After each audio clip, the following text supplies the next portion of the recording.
What a great day we have going already, and we really look forward to honoring Cotton Davidson with our Lunch with a Legend. This is going to be a fun day. It really is. To begin, let us give thanks to the Lord. Ben Johnson is coming forward. Ben is the director for the Heart of Texas FCA, and Ben will lead us in an invocation right after he lets everybody know about the golf tournament, the Grant Taft FCA golf tournament coming up. Hey, be glad to do that. Yes, thanks, John, for that introduction. 19th annual Grant Taft FCA golf tournament, September 24th. We have about 10 team spots left, so love to see you out there. It's at Ridgewood here in town, and if you need information, I'll be around, or heartoftexasfca.org. So let's pray. God, thank you for the food. Thank you for the room. God, what great conversations we've been blessed to be a part of already. And God, we thank you for that.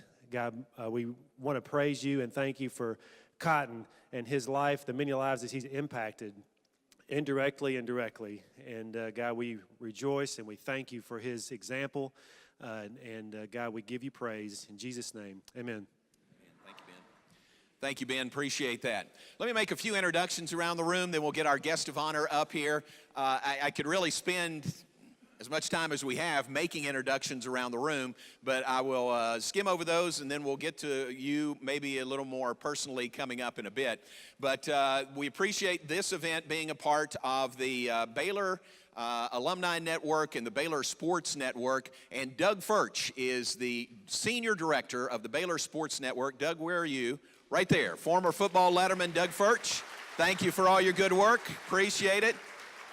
Paul Thorpe is the assistant director, former baseball letterman. Paul is the assistant director of the Baylor Sports Network. Virginia Ellis is back there from the Baylor Women's Council. Virginia, no stranger to anyone in this room.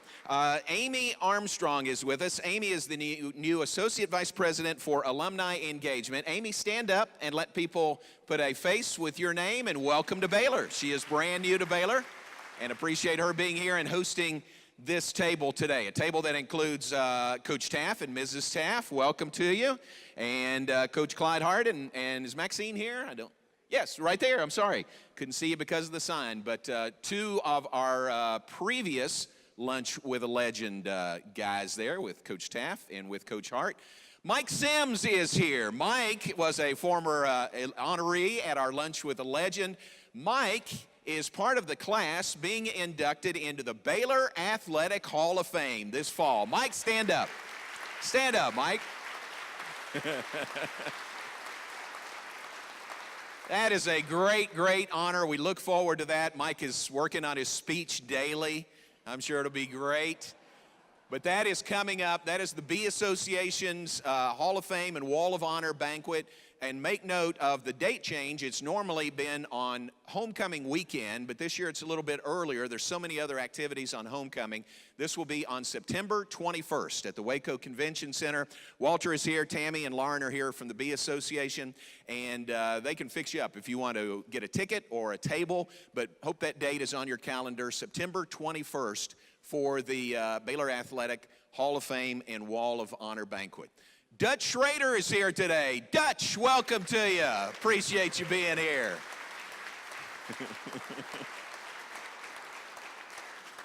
Terrific to see you, Dutch. Appreciate you being out with us. And it's always great to come to the Texas Sports Hall of Fame, isn't it? We appreciate Cooper and Jay and Phyllis. Where are you? Right back there. Let's give this. Y'all stand up. Let us say thank you to you for hosting us here at the Texas Sports Hall of Fame.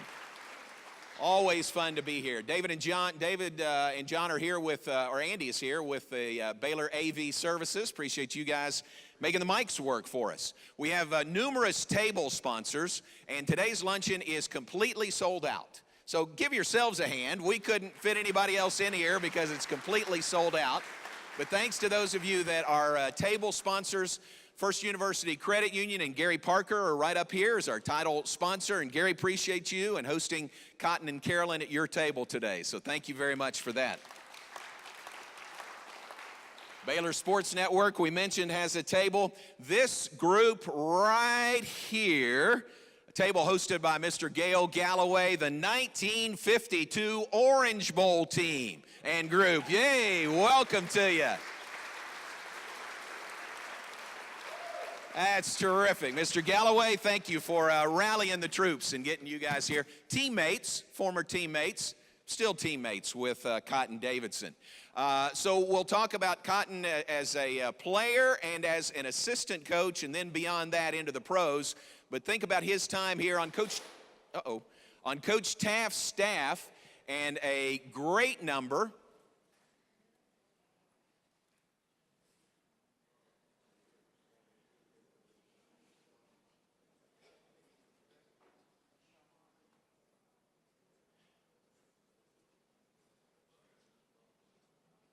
Chair just collapsed on him. Gary?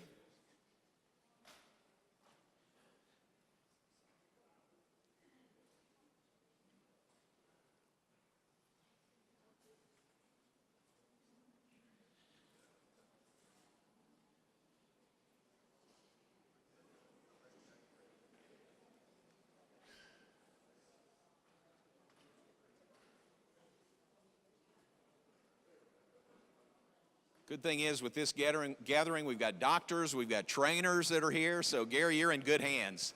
You're going to be well taken care of.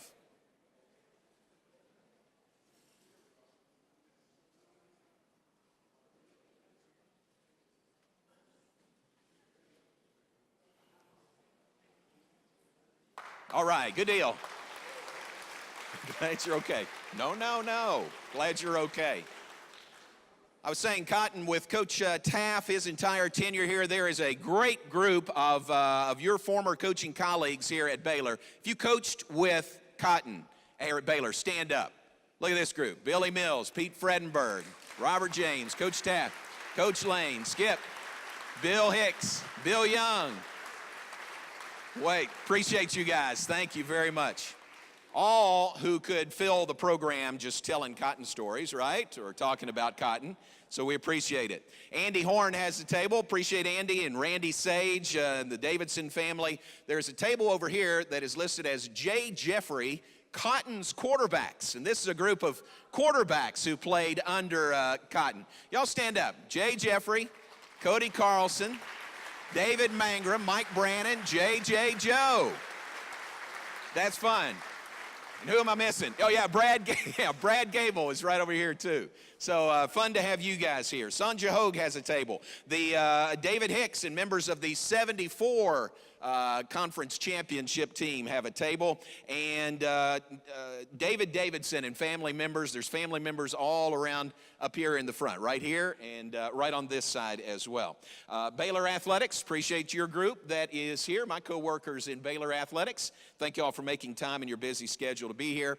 And the B Association, I mentioned the Hall of Fame banquet coming up. Walter Abercrombie needs no introduction in this group. Walter, head of our B Association. Walter, appreciate you. Thanks very much. All right, I think I've gotten to pretty much everybody in the room, but let me say this also. Thanks to those of you that are here with the Division of Baylor Advancement. And if you're a part of that group, would you stand up as a group, please? Department of Baylor Advancement. Jim, stand up. Sonja, Larry. All right, good group. Thank you very much. Appreciate it. Good deal.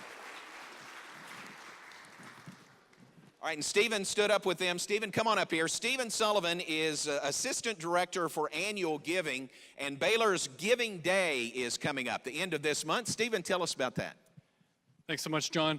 It's so exciting to be here. This is my first Lunch with the Legend, first of many to come, I'm sure. I've been at Baylor for about a year and have just absolutely loved my time being here and getting plugged into the Baylor community. I just wanted to make everyone quickly aware that Baylor is, as John said, hosting its first ever university-wide Giving Day on August 28th and 29th. It'll be from noon to noon, so a 24-hour window there. And that's just an opportunity for everyone across the entire Baylor family, including those in this room and those all across the United States and across the world, to show their Baylor pride. We're going to start the school year off with a great celebration for the Giving Day. And just want to invite you all to make a gift to Baylor, to an area that you're passionate about. We will have all of the Baylor athletic sports teams as a part of the Giving Day, as well as many other academic areas and student life and just all kinds of different areas. If you have an endowment or anything like that, you're welcome to give to that as well. What's most important is our participation. We want to show the world and all these other schools that we that we compete against in athletics and everything, how great the Baylor family is when we come together for one day and how much of an impact we can share. So there's also an opportunity. We have secured about $100,000 in matching gifts. So if you were to go online and make a $100 gift, there's a very good chance that your gift will become a $200 gift, but thanks to anonymous and very, very generous donors. Many of those generous donors are in this room today. So thank you to all of those. And I just hope you all will join us on August 28th and 29th for Baylor Giving Day. Thanks, John. Thank you, Stephen. Appreciate it. Thank you for sharing. All right, there are on at each table, there are cards like this. And normally what we do with these is we ask our guests to sign the cards on your way out. We can twist his arm to do that. But we're going to put a little twist on it today. These cards, if you don't mind, we want you to, on the back of the card, write a note to Cotton. All right, so if you could take a few minutes during the program or after the program, but just write a note to him, and Doug will collect them up at the front, where you came in. And there's pens on the table. Take them after you use them. I'm giving them away. But just fill out a note to him, something you would like to say, and we'll collect those at the entrance up there. Where the Baylor Bookstore is also. The Baylor Bookstore has come over to the Texas Sports Hall of Fame. Appreciate Pam and Sarah for being here with that, so check out the latest and greatest in Baylor athletics apparel. All right, let's welcome up now a man that really does not need an introduction to this group, but would you all join me in welcoming our special guest today for this Lunch with a Legend? Welcome, Cotton Davidson.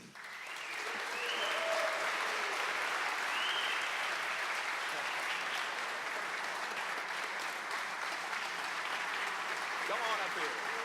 Yeah, come on up here. It's a great crowd. Pretty good crowd. Okay. Very nice. We could say the benediction and leave right now, Cotton. It's pretty good. Let's go. How fun is this for you to see all these people from all walks of your life? Well, I saw 2 people that I've seen the last 2 years. Wow. The rest of them I haven't seen. Really? That is great. Well, appreciate you letting us do this, allowing us to honor you, and the turnout today just, I think, speaks very strongly and loudly about how people feel about you. Let's go back a little bit. Gatesville is your home, has been your home. You grew up there and then came to Baylor. What was that process like? How did you end up at Baylor? Well, it was an accident, really. And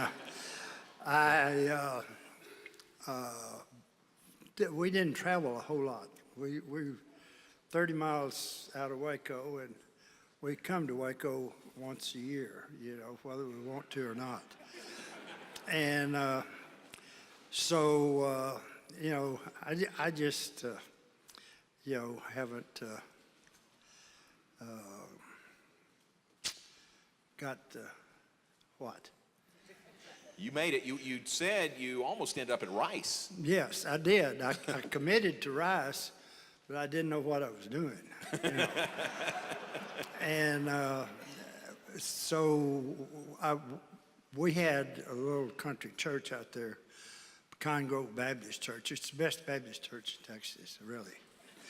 And we have pastors from Baylor come out, and they preach on Saturday, and one of them was a ball player, and he played on Saturday and preached on Sunday. And that was my trip. That was my transportation to get back to Baylor. I'd get in with him, and here we'd come back to Baylor. And but it's really been a pleasure, and I know that Clyde, I don't think it was you that brought those coaches out. No, we're the same age, so that wouldn't work.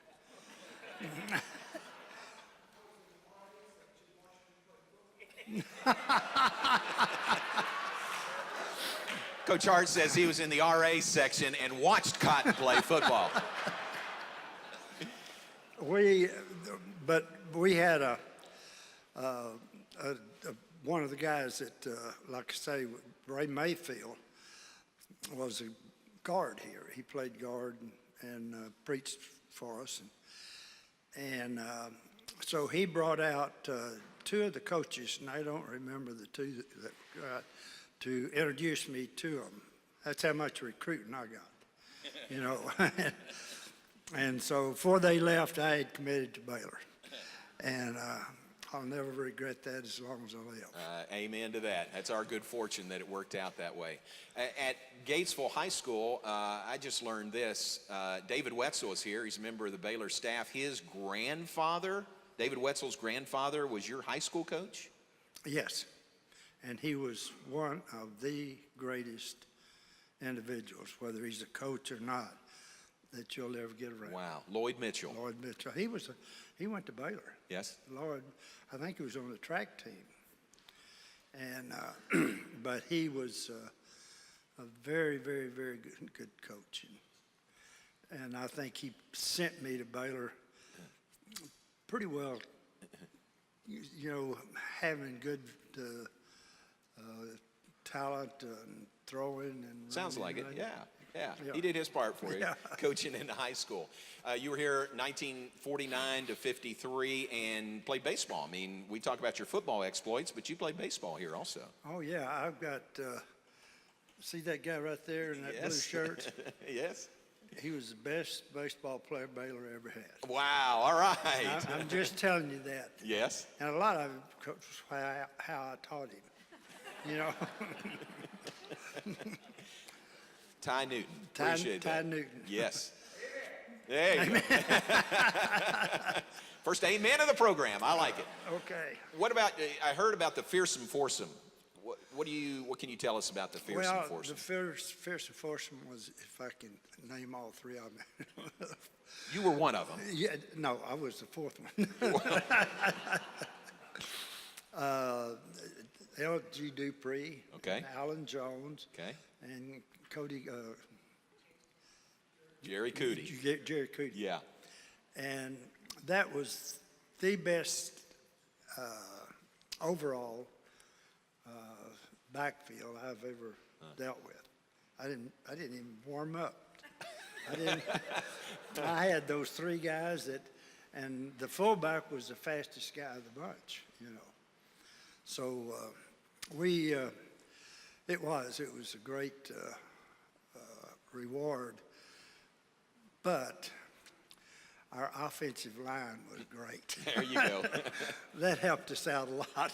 Always give credit to the offensive line. That's smart. After Baylor, you were drafted by the Baltimore Colts, and it was sort of, I mean, you were there, but then you had National Guard service also. I mean, that sort of interrupted the start of your pro career, didn't it? Well, I'm going to get this right. Okay. I played a year at Baltimore. 1 year. Yeah, 1 year.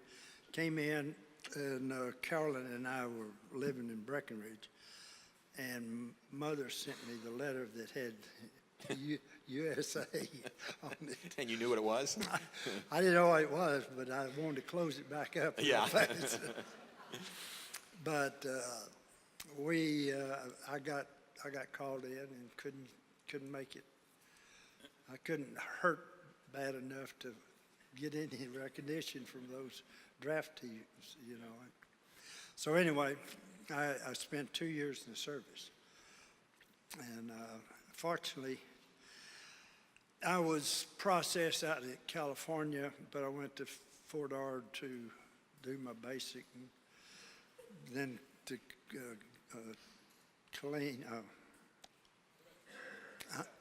El Paso, I was trying to think,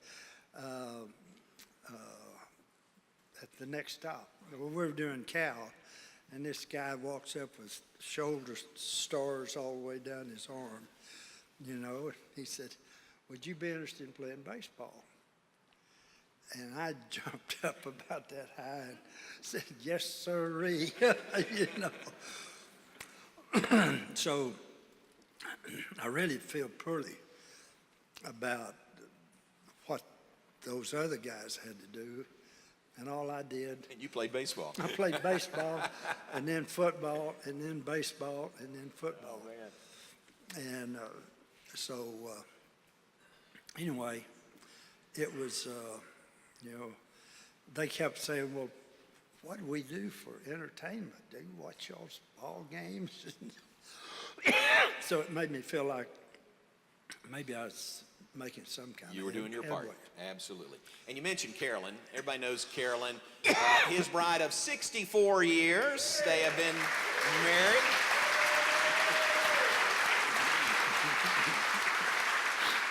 Love you, Miss Davidson. We were talking before the luncheon, and they just kind of mentioned in passing about going parking out at Baylor Stadium, and I didn't get any, hey, and I didn't ask any more about it, and they didn't say any more about it, but one of your first dates, right?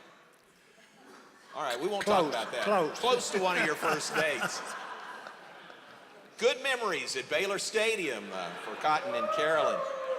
So you had to leave the Colts, you had to go into the Army, and you finally come back, and we're so used to you in that number 19 jersey, but you come back to the Colts, and some kid has number 19. Who was that? Yeah, it was some little bow-legged kid that named Unitas. You know. Yeah, And Johnny Unitas. Johnny Unitas. But he offered to give it back to you, right? Oh, yeah. Well, I just, we were rooming together, and he'd lay there, and he said, you can have it back. And I said, I don't want it back. And it went on for so long, and finally, he was convinced 18 wasn't too bad. Yeah. You know? So you had 18 while he was there. Yeah. During the off season, you'd come back to Baylor and help kind of install that offense, and Yeah, yes, Raymond Berry came with you.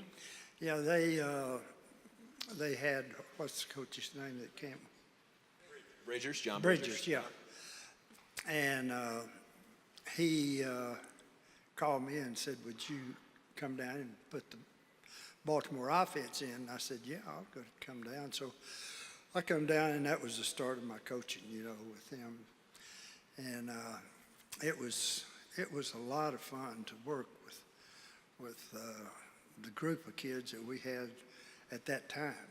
We had a good group of kids. And so that was the beginning of it. Yeah. That was your first coaching, Yeah, right? right.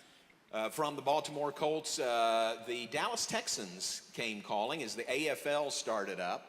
And it was Hank Stram was the coach, and Lamar Hunt was the owner, and they made a beeline to you. I mean, they really put the full court press on you, didn't they? Yeah. I don't know if you got the right, that's our basketball. Yeah. Let me say they wanted you on their team. How about that? Well, I was, I've got to tell you this story about the Baltimore team that they, of course, always have young kids up there, and they've got an offensive tackle that could just block the whole group. And so he missed the block, and this coach jumped all over it. And he said, well, Coach, what am I going to do if he doesn't come? And he said, well, don't block him.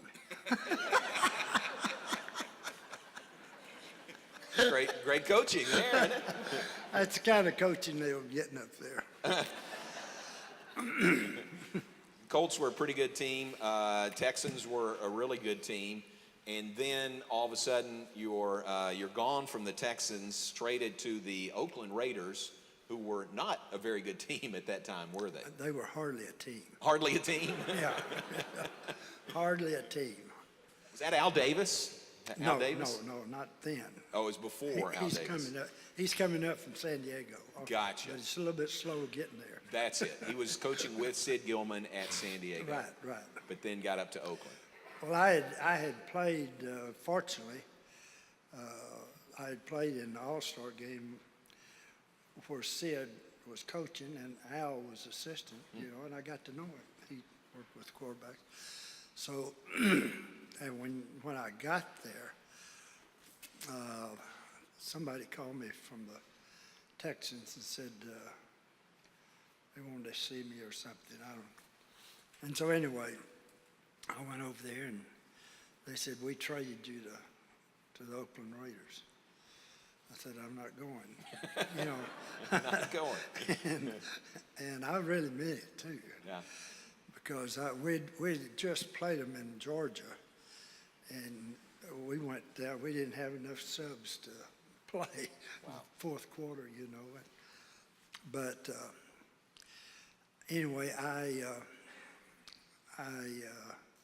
told him I wasn't coming and all that. So then Al gets the job for the Oakland Raiders, and he called me and I said, "Well, I've committed. I'm not coming." You know, and he talked and talked, and a little bit he started making things a little bit better, and so anyway. Before it was over, I said, "Well, I'll be out there." There you one go. time." Yeah. Sold you on it. Yeah. And we were 1-13 that year, and the next year we were 10-4. Wow. It really changed, and the 49ers really have got a decent ball club now since that day. Yeah, exactly. Well, from the minute we announced this luncheon, I started getting messages and emails from people, Kelly, you're one of them, that said, you've got to get him to tell the story about the man in the trench coat. Who knows in the room about the man in the trench coat? All right, some of you do. The rest of you are going to learn about it right now. So you're playing with the Oakland Raiders. Is this 19? Oh, that was the Texans. I'm sorry. That was the Texans. And you're playing a game, and you're driving the team down the field. You have a pass in the end zone that would have been a game-tying or a game-winning score. But tell them about the man in the trench coat.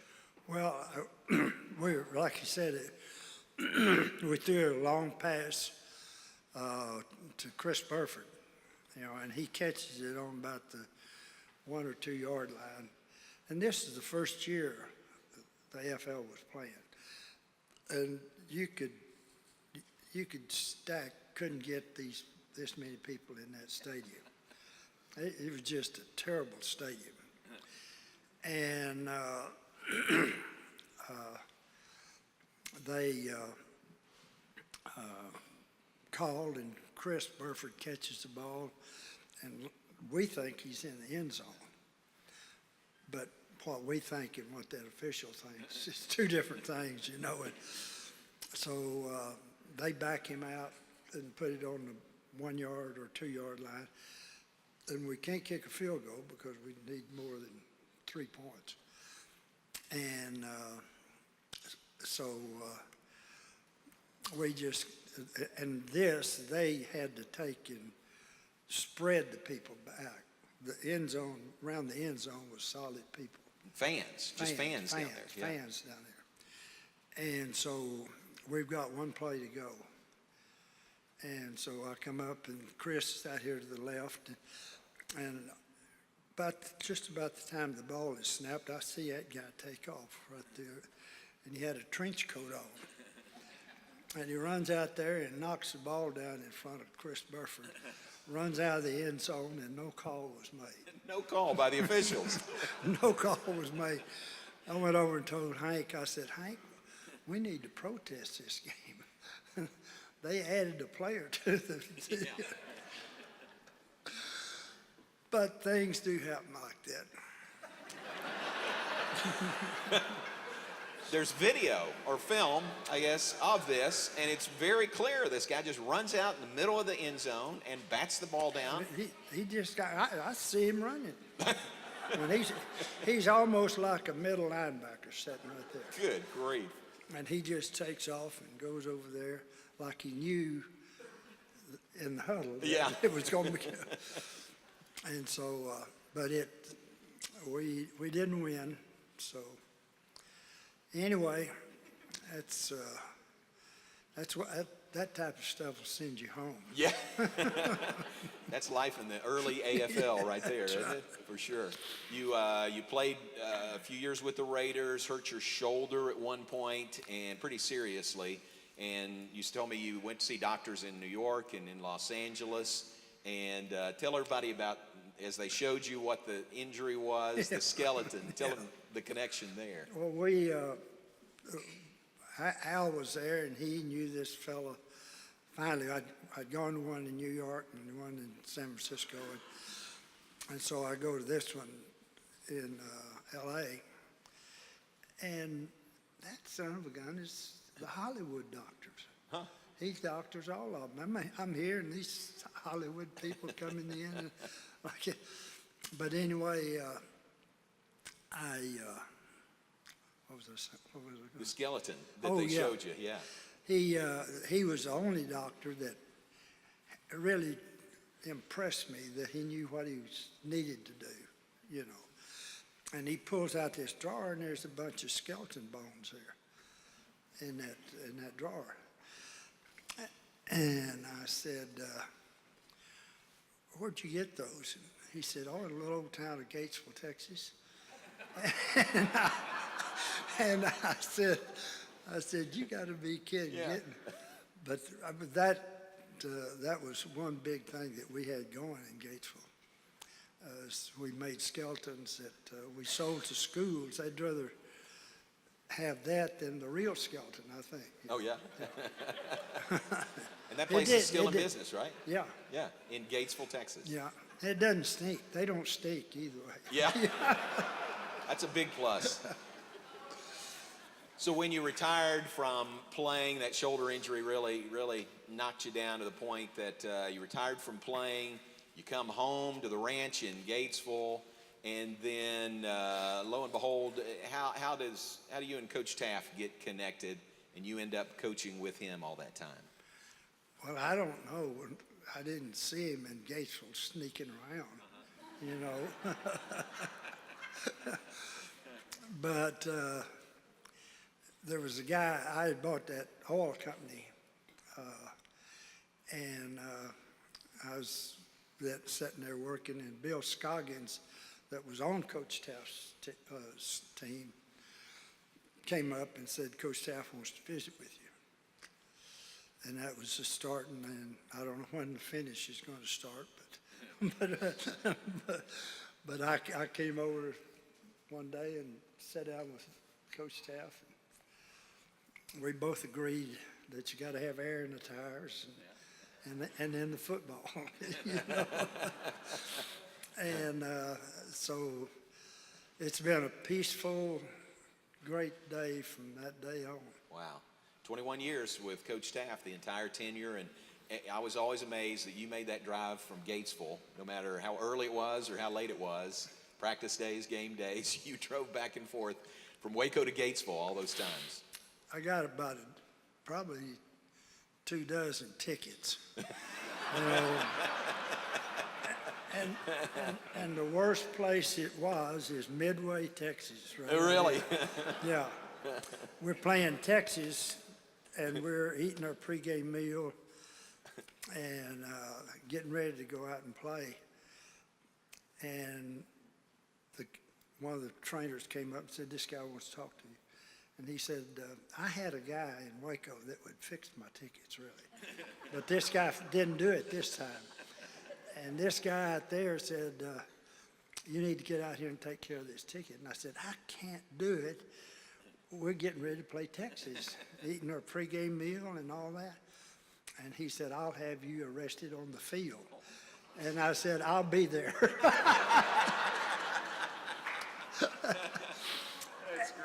And I went out there, and he was fairly kind to me, but I think he knew I was under a little pressure.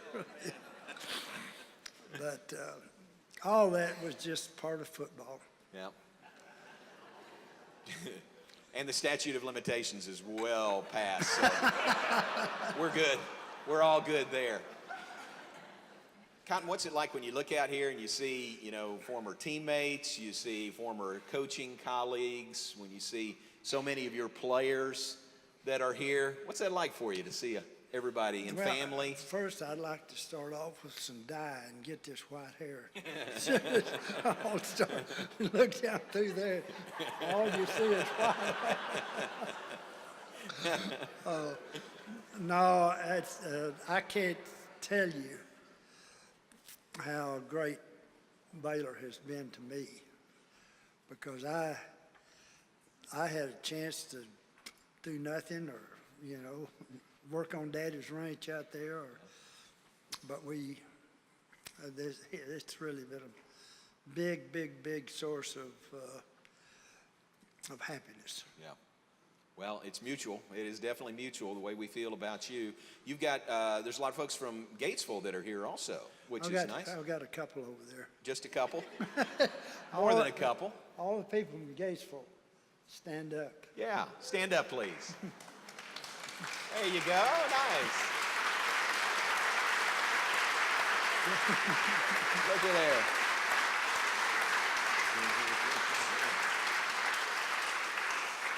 Did you ever run for mayor of Gatesville or anything? You probably could have had that hands down. I ran, but I ran fast. Oh, yeah, okay. Good move. And I'd be remiss if we didn't let you introduce your family that is here also. Family, we mentioned Carolyn, who's right here. I don't know. You don't know him? Kelly is here. Kelly and Tommy's right here. Yeah. Tommy's part of Baylor now. He's chiropractor for the I see Tommy all the athletes. time. We appreciate it. And Tracy is right Tracy's over over there. Yeah. Tracy's daughter's right there. here. Kelsey. And Randy Randy Sage. is over there. And your sister? My sister right here. Yes. My brother's son, Hal. And Ty was supposed to be over there, but he didn't. Ty couldn't make it, your other couldn't son. make it. He's working. All right, and then we mentioned the assistant coaches that you work with. That's a great group. And Mike Sims and Skip Cox. Isn't it great to have them here? Oh, yes. Oh, yes. They kept you walking. Yes. Most definitely. Well, I think everybody in here, if you feel like me, you sort of feel like your family with you anyway, which is a great compliment to you. So I thought it'd be fun to sort of go around the room and let your other family members say something to you. Are you okay with that? Yeah, if you won't cut the mic off. No, Mike's on. Mike is staying on for sure. I'm going to start right over here at the quarterbacks table, all right? Yeah, if y'all have something you want to say to Cotton, or a great story maybe that comes to mind. Jay Jeffrey, 1980 Southwest Conference Championship quarterback for Baylor. What do you have to say to Cotton? Well, mainly, obviously I love Coach Davidson, but I think it's interesting, he's not really talking much about his coaching. The great thing about Cotton is he didn't just teach plays, routes, reads. He taught schemes, so you understood what was happening on the field. And his big question, he always wanted you to understand what you were seeing on the field, what you saw in front of you. So you go to the sideline after you threw say an interception. These guys would know more about throwing interceptions than I would, but you throw a pick and you go to the sideline and you get on the press box phone, and Cotton would always say, "So, Jay, what did you see?" And of course I would tell him what I did, and Cotton would go, "Jay, I know what you did. I just watched it. I suffered through it. What I want to know is what you saw." And then you'd explain it, and he'd say, "Okay, well, don't worry about that, and this is how we're going to fix it," or whatever. But we knew the primary routes, primary reads, secondary routes, secondary reads. You had your progression, your backside routes, and Cotton was a big believer in no matter what happens, you always got your running backs. So if you get lost, and quarterbacks do get lost, or just something happens, you're scrambling or something's going wrong, then just hit your backs. And so in 1980, we were playing SMU, and I dropped back as a pass play and hit Walter out in the flat, and he scampers for about 40 yards. And I come to the sideline, get on the on the phone, and Cotton says, "Jay, that was a great read." He said, "What did you see on that when you hit Walter out in the flat?" And I was kind of silent and trying to think of something smart to say. And he said, "You got lost, didn't you?" and And I said, yes, I did. But that's the great thing about Cotton Davidson. He's a teacher. And so he allowed us to be lost. And with that, he taught us how to be found. So, he's a teacher of football, of quarterbacks, of men, of life. And he's made a big difference in my life. Thanks for letting me be lost, and thanks for helping me be found. I love you, Coach Davidson. That's great.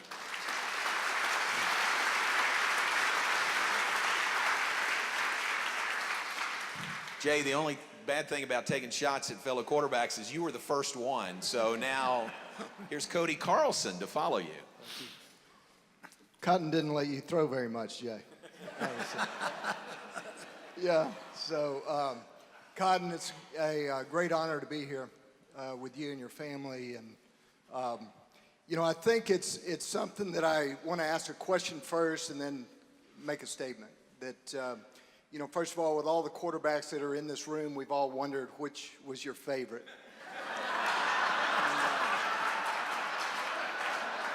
And so we are... It's not working. They're all grown-ups now, so they can handle it. So to put things in perspective, I did not know that Coach Davidson played professional football when he first came to recruit me. And it really didn't matter because it was the sincerity, it was the intensity, but a confidence, and a confidence in what he was telling me that really attracted me. But to put it in perspective, you go on eBay, and that really is the measure of someone's career, right? And so you might go and find my playing card, which was probably selling at its highest for $2 right now. And Cotton's highest is $94. Twice as high as Robert Griffin III. So I think that tells you a little bit about how good of a player he was, which he never really told us about. He was more interested in us than he was in his career. So it is great to hear the stories and the tales that you have. Walter, by the way, has a card that's going for $413 from his own personal collection, I believe. So, Cotton, now I want to tell you, I've thought about, 1,500 days in your company while I was here at Baylor. Tom, Mickey, and I both absolutely loved every bit of that. I remember looking forward to practices, if you can believe it, just because it was to be in your, in learning from you. It was to learn more than just about football. When it came time to name our first son, I couldn't name him Francis. Thank you. or Marion, or even Cotton. It just wouldn't work. But I do think of you when I thought of what we did name him, which his name is Micah. One of my favorite verses in Scripture is Micah 6:8. What is required of you, O mortal, is to love justice, love mercy, and to walk humbly with your God. And so I think of your life as a representation of that Scripture, and thank you for teaching that lesson.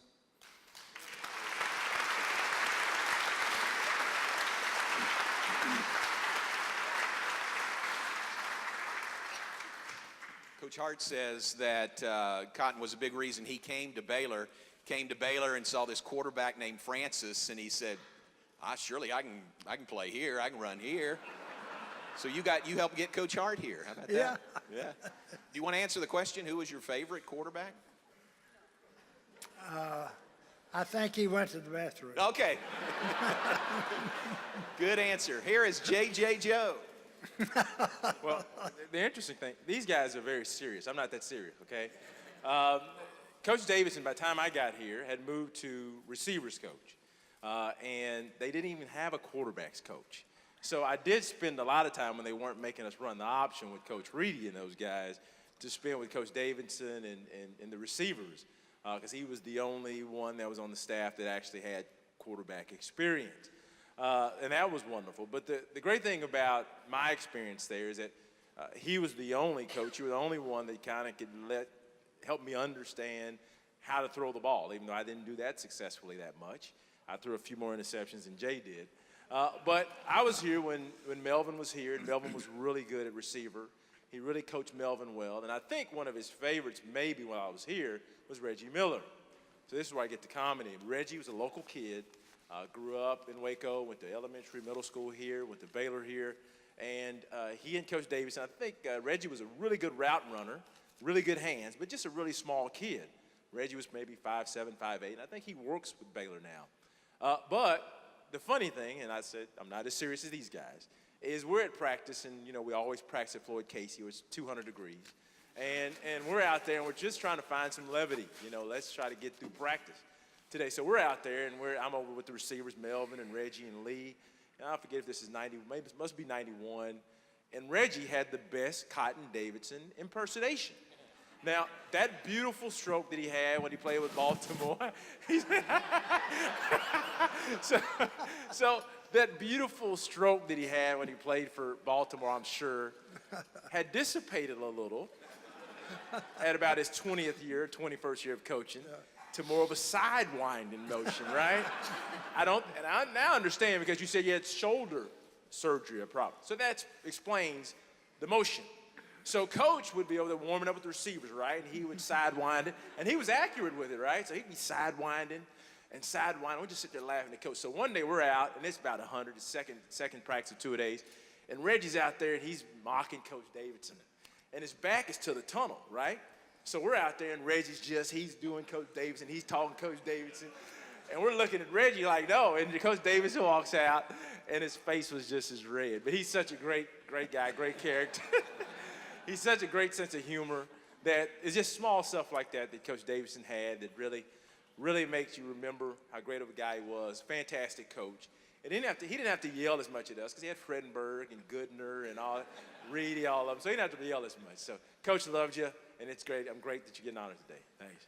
Thank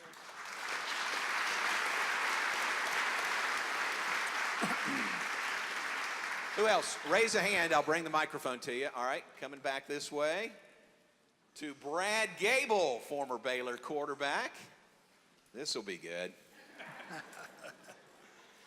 It's great to be here today with Cotton and Carolyn and their family. I just wanted to tell a couple stories.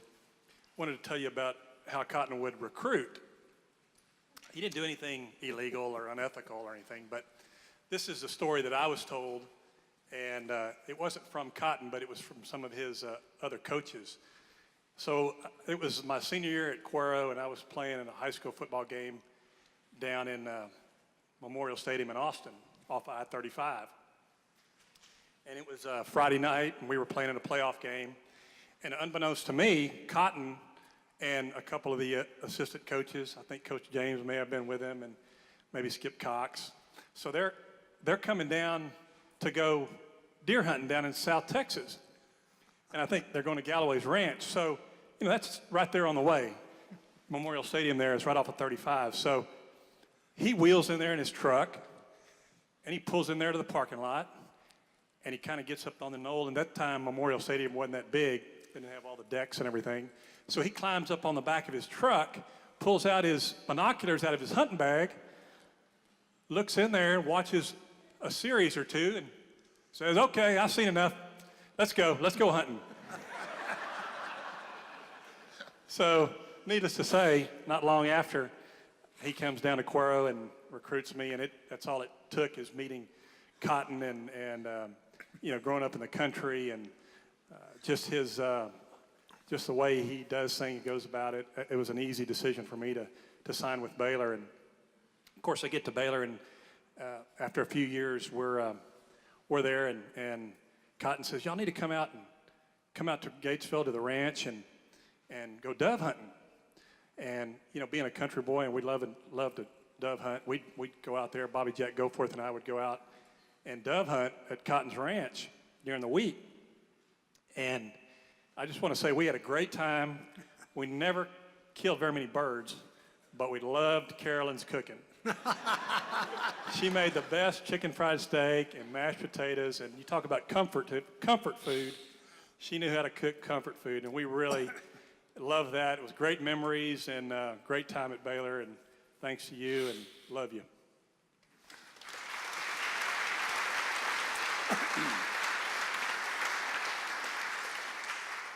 All right, we are at the 1 o'clock hour, but we're going to bring the mic right over here to Coach Taff.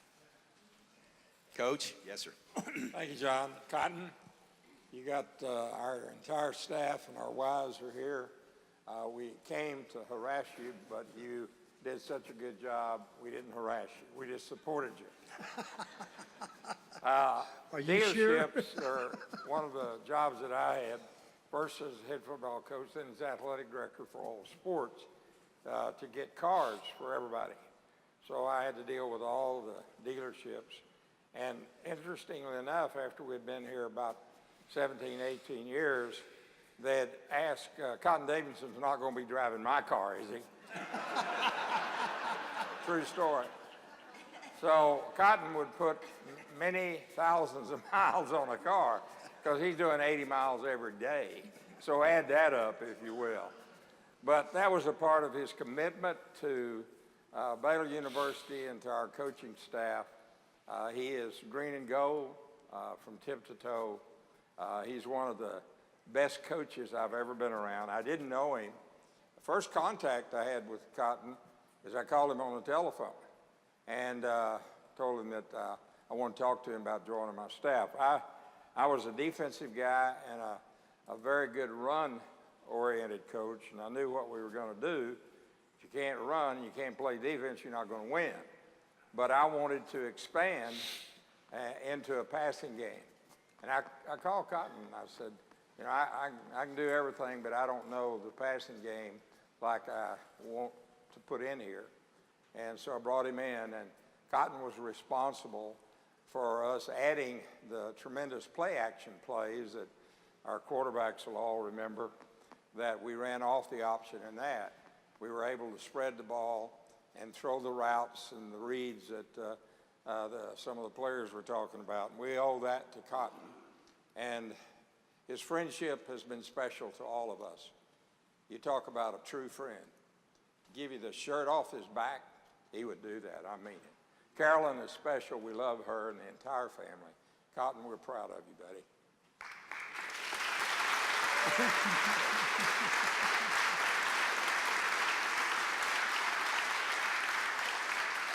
That's great. Anybody else? Anybody else want to say something? All right, Ricky Thompson, another Gatesvilleite. Is that the right word? Gatesvillian? Yeah. Ricky, you get the final word. That's perfect. Number one, I'm tired of hearing from quarterbacks.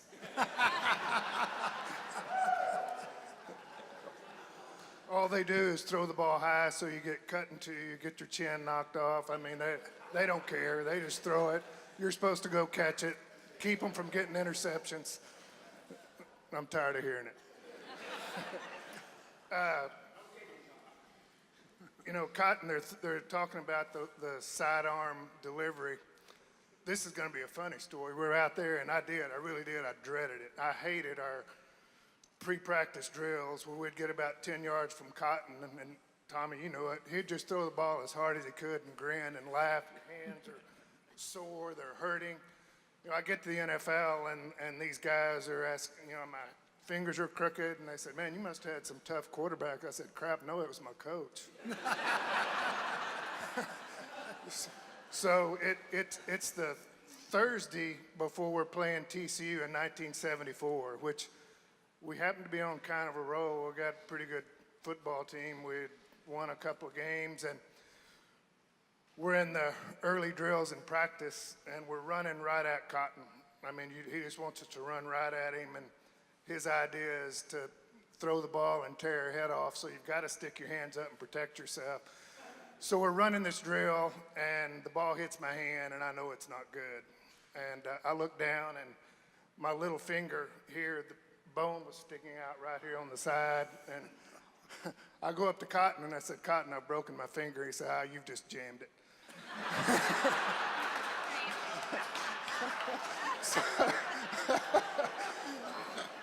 So he grabs my hand, there's blood going all down the side of my arm, and he said, dang, you've broken your finger.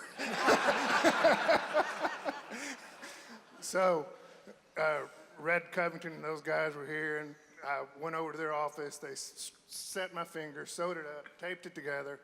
I came back and was really back at the end of practice, but I really wasn't wanting to catch anything. And, just thanks to you, 2 more years here and 7 years in the NFL, I never played another game without these 2 fingers taped together. So I had a memory of you before every game that I ever played. Of course, Cotton being from Gatesville, I am obviously one of the reasons I came here. And I remember about that junior year, Cotton telling me one day during practice that he thought I had a shot to play in the NFL. It's the first time I'd heard that. And I know that you are a big reason that happened. Thank you for that. And in fact, I get into my rookie year at camp, and there are 13 rookies, and about 10 of them didn't have a clue how to read a defense or what to do. So I had a leg up, and that was all because of you. So I thank you for that. That's great.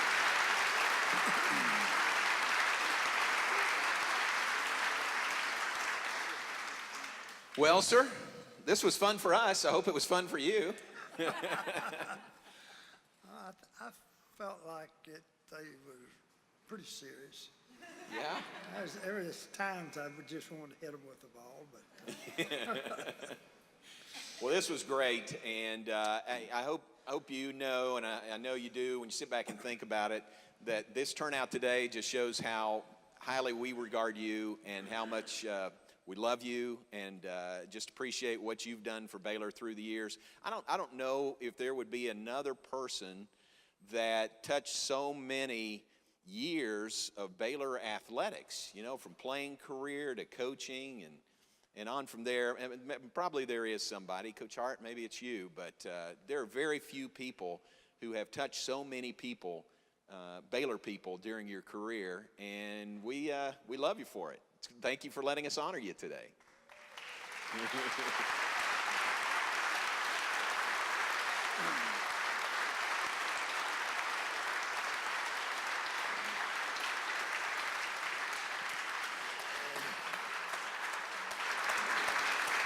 Very nice.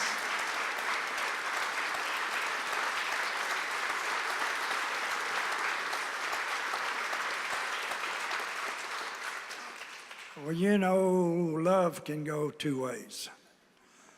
And I mean that. I know you do. For you. Yes, sir. I know you do. Yes, sir. That's great. Well, thank you very much. Appreciate it.